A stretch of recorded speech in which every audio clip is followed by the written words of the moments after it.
The valley lay wide and golden, stretching beneath an endless September sky. Grass swayed in the prairie wind like waves rolling across an ocean, broken only by the darker smudge of pine groves on the ridges. Out there, in a clearing near the creek, a woman worked with steady determination. She was small against the vastness, but her movements carried a stubborn rhythm: lift, balance, place. She was building a cabin. One log at a time.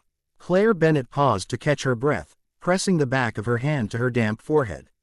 The log she'd wrestled into place still quivered in its notch, but she gave it a firm shove until it settled.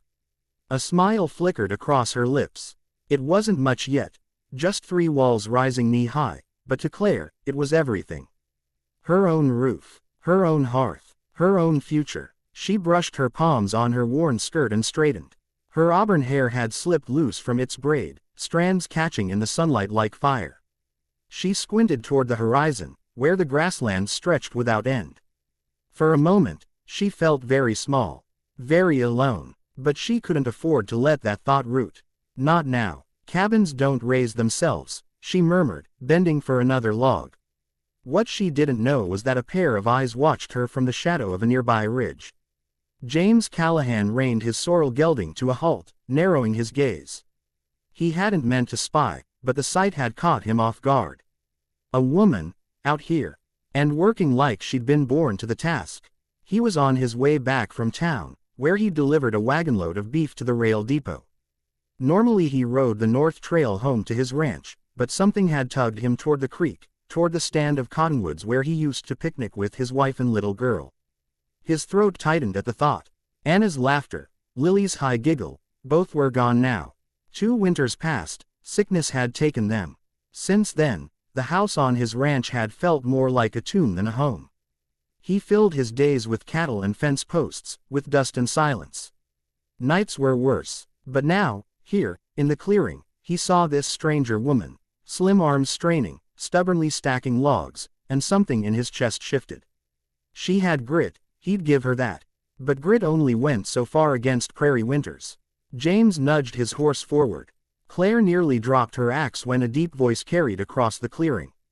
"You keep at that pace, miss, and winter'll find you before your roof does." She spun, hard hammering. A tall man on horseback approached, broad-shouldered, his hat shadowing a face weathered by sun and sorrow. His eyes, though blue as a mountain lake, watched her with quiet intensity. "I didn't hear you ride up," Claire said, forcing steel into her tone. "Didn't mean to startle you."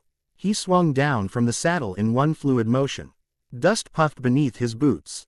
"Name's James Callahan. My ranch is a few miles yonder." He gestured toward the distant hills. "And you are Claire Bennett." She lifted her chin. "And this here's my land." James tipped his hat politely. "Didn't doubt it. Just looks to me like you've taken on more than one woman ought to." Claire bristled. She'd heard enough of that in town, from men who smirked at the widow's daughter with her crazy notions of homesteading alone. She planted her hands on her hips. "Maybe so, but this cabin isn't going to build itself. And I don't intend to wait for someone else to hand me a roof." For a moment, James just looked at her. Then something flickered in his eyes, a glimmer of respect. "Well," he said slowly, "if you don't mind a neighbor lending a hand, I know my way around a log or two." At first, Claire wanted to refuse. Pride was her armor, and accepting help felt like admitting weakness. But as the days passed, and James returned, sometimes with tools, sometimes with extra hands from his ranch, she found herself softening. Together, they set beams, hoisted rafters, and fitted shingles until the cabin began to resemble a home. Claire marveled at how the work moved faster with steady company, at how James's deep laugh occasionally broke through his usual silence. She learned pieces of him in fragments. How he'd come west as a boy, how he'd built his ranch with his own 2 hands, how he'd lost his family. His words carried the weight of grief, but also the steadiness of a man who kept going because stopping wasn't an option. And James learned pieces of her, too. That Claire had grown up back east, restless under her father's roof. That she'd followed her brother west, only to lose him to a river crossing last spring. That she refused to return to the city, no matter how hard the land tried to break her. Each log they lifted seemed to settle some invisible beam between them, something strong and quiet. One evening, as the sun dipped low and painted the sky in streaks of fire, they stood side by side, gazing at the nearly finished cabin. Smoke from the first lit hearth curled upward. "You've done it," James said softly. "She's a fine cabin." Claire hugged her arms against the chill. "We've done it. I couldn't have managed alone." He turned toward her then, and for a heartbeat, the air between them seemed to still. His eyes held hers, not with pity, but with something deeper.